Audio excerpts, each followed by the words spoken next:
بسم الله الرحمن الرحيم. وعن أبي هريرة رضي الله تعالى عنه قال قال رسول الله صلى الله عليه وسلم: مثلي كمثل رجل استوقد نارا فلما أضاءت ما حولها جعل الفراش وهذه الدواب التي تقع في النار يقعن فيها وجعل يحجزهن ويغلبنه فيتقحمن فيها فأنا آخذ بحجزكم عن النار وأنتم تقحمون فيها. وفي رواية قال: فذلك مثلي ومثلكم أنا آخذ بحجزكم عن النار هلم عن النار هلم عن النار فتغلبوني تقحمون فيها. 149ویں یہ حدیث مبارک ہے جو حضرت ابو ہریرہ رضی اللہ تعالی عنہ سے منقول ہے۔ حضور نبی اکرم صلی اللہ علیہ وسلم کے ارشاد گرامی نقل فرماتے ہیں کہ اللہ کے رسول صلی اللہ علیہ وسلم نے فرمایا کہ میری مثال اس آدمی کی طرح ہے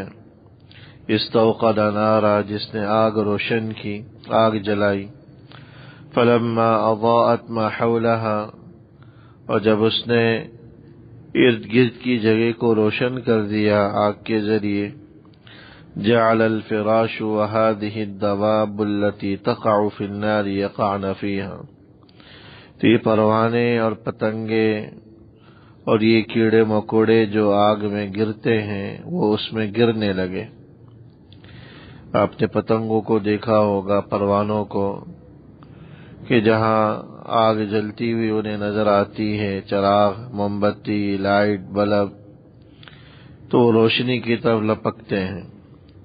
تو آگ جلانے کا ایک مقصد بھی یہ بھی تھا کہ روشنی ہو، لیکن جب روشنی ہونے لگی تو پروانے، پتنگے لپک لپک کر اس کی طرف جانے لگے۔ وَجَعَلَ يَحْجُزُهُنَّ، اور وہ آدمی انہیں روکنے کی کوشش کرنے لگا، لیکن وَيَغْلِبْنَهُ فَيَتَقَحَّمْنَ فِيهَا، لیکن پروانے پتنگوں کی کثرت نے اسے مغلوب کر دیا اور وہ لپک لپک کر اس آگ میں گرنے لگے اور گر کر مرنے لگے۔ اللہ کے رسول صلی اللہ علیہ وسلم نے فرمایا کہ فَأَنَا آخِذٌ بِحُجَزِكُمْ عَنِ النَّارِ، میں بھی تمہیں تمہاری کمر سے پکڑ کر آگ میں گرنے سے روک رہا ہوں، جہنم کی آگ میں گرنے سے روک رہا ہوں۔ وَأَنْتُمْ تَقَحَّمُونَ فِيهَا،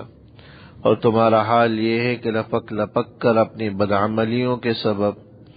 اپنے گناہوں کے سبب جہنم کی آگ میں گرتے چلے جا رہے ہیں۔ بعض روایات کے اندر یہ الفاظ بھی ہیں کہ میری مثال اور تمہاری مثال یہی ہے کہ جس طرح اس آدمی کی آگ جلانے سے پتنگے بار بار اس آگ کی طرف لپک لپک کر گرنے لگے، اور باوجود اس شخص کی کوششوں کے اور اس شخص کے روکنے کے وہ پتنگے اور وہ پروانے رک نہ سکے اور اس شخص کو مغلوب کر کے وہ آگ میں گرنے لگے، میں بھی تمہیں ایک دہکتی ہوئی جہنم کی آگ سے روک رہا ہوں۔ انا آخذ بحجزکم عن النار، میں تمہاری کمر سے پکڑ کر تمہیں جہنم کی آگ سے روک رہا ہوں اور تمہیں کہہ رہا ہوں ہلم عن النار، آگ سے دور ہٹو، آگ سے دور ہٹو، فتغلبونی تقحمون فیہا، لیکن تم مجھ پر غالب آ جاتے ہو اور اس آگ میں جا گرتے ہو۔ حضور نبی اکرم صلی اللہ علیہ وسلم نے ایک مثال کے ذریعے سمجھایا کہ میں تمہیں بدعملیوں کی سزا جو جہنم کی صورت میں، جہنم کی آگ کی صورت میں اللہ جل شانہ نے رکھی ہے، اس کی شدت اور ہولناکی تمہیں بتاتا ہوں تاکہ تم جہنم کا ایندھن بننے سے خود کو روک لو اور ان اعمال سے اجتناب اور گریز کرو جو جہنم کی آگ کی طرف تمہیں دھکیلنے والے ہیں، تمہیں جہنم کی آگ کا ایندھن بنانے والے ہیں۔ بار بار تنبیہ کرتا ہوں، بار بار متنبہ کرتا ہوں کہ اس آگ سے خود کو بچا لو۔ مختلف انداز سے تمہیں سمجھانے کی کوشش کی، مختلف انداز سے تمہیں جہنم کی آگ سے ڈرانے کا اہتمام کیا، لیکن انسان ہے کہ اتنا بے بس، اتنا لاپرواہ، اتنا غافل، اتنا کاہل کہ ان تنبیہات پر، ان ترہیبات پر، ان ڈرانے کی باتوں پر، ان وعظ و نصیحت پر کان نہیں دھرتا، لیکن منمانیاں کرتے ہوئے بالآخر جہنم کی آگ کا خود کو ایندھن بنا رہا۔ یہ بکثرت احادیث مبارکہ قرآن کریم ہمیں بار بار یہی پیغام دیتا ہے کہ اپنی آخرت کی فکر کرو، آخرت کو سنوارو، ان اعمال کا اہتمام کرو جو جہنم سے بچانے والے ہیں، ان اعمال سے اجتناب کرو جو جہنم میں لے جانے والے ہیں۔ لیکن دیکھیے انسانوں کی کثرت اتنی ہے کہ جو باوجود جاننے کے، باوجود سمجھنے کے، باوجود علم رکھنے کے کہ بدعملی کی سزا جہنم ہے، لیکن پھر بھی باز نہیں آتے۔ آپ غور کیجئے کہ مسلمانوں کی تعداد کتنی ہے۔ وہ مسلمان جو آخرت پر یقین رکھتے ہیں، آخرت کے جزا و سزا پر یقین رکھتے ہیں، آخرت کے دن پر یقین رکھتے ہیں، جنت جہنم پر یقین رکھتے ہیں، پتہ ہے کہ نماز نہ پڑھنے کی سزا کتنی زیادہ ہے۔ بعض روایات کے اندر آیا کہ ایک نماز اپنے وقت سے قضا کرنے کی، یعنی قضا کا مطلب یہ ہے کہ وقت کے اندر نہیں پڑھی، بعد میں پڑھ بھی لی، اس پر بھی احادیث کے اندر آیا کہ وہ ایک حقب کی مقدار جہنم میں جلے گا، اور ایک حقب کی جو مقدار بتلائی گئی ہے وہ 2,88,00,000 برس، وہ کہ ایک نماز اپنے وقت سے مؤخر کرنے پر 2,88,00,000 برس وہ جہنم میں جائے گا۔ اور تو جس کی نمازیں ہی ادا نہیں ہو رہی، دن کی 5 نمازوں کا اہتمام نہیں کر رہا، وہ کتنے اربوں کھربوں برس جہنم میں جلے گا۔ اللہ جل شانہ ہم سب کی حفاظت فرمائے، اس کا کوئی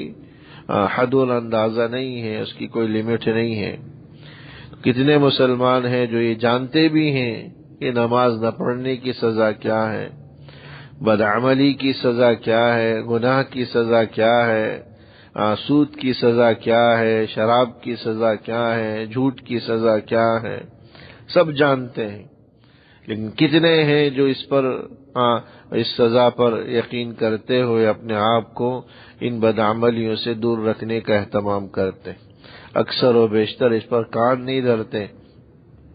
باوجود اس قدر تنبیہات کے وہ باز نہیں آتے اور خود کو جہنم کا ایندھن بنا رہے ہوتے۔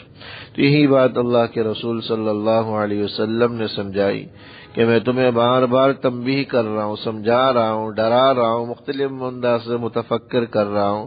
لیکن تم ہو کہ کان دھرتے نہیں ہو اور اپنی بدعملیوں سے باز آتے نہیں ہو، اور انہی کی وجہ سے خود کو جہنم کا ایندھن بنا رہے ہو۔ فتغلبونی، اللہ کے رسول صلی اللہ علیہ وسلم نے فرمایا کہ تم مجھ پر غالب آ جاتے ہو، مجھے مغلوب کر دیتے ہو، مطلب یہ کہ میری باتوں پر، میری نصیحتوں پر کان دھرتے نہیں۔ تقحمون فیہا، اور پھر اپنی بدعملیوں کی وجہ سے جہنم میں خود کو گرا دیتے ہو، جہنم کا خود کو ایندھن بنا دیتے۔ اللہ جل شانہ ہم سب کی حفاظت فرمائے۔ وصلی اللہ تعالی آخر خلقہ محمد وآلہ وصحبہ اجمعین، آمین برحمتک یا ارحم الراحمین۔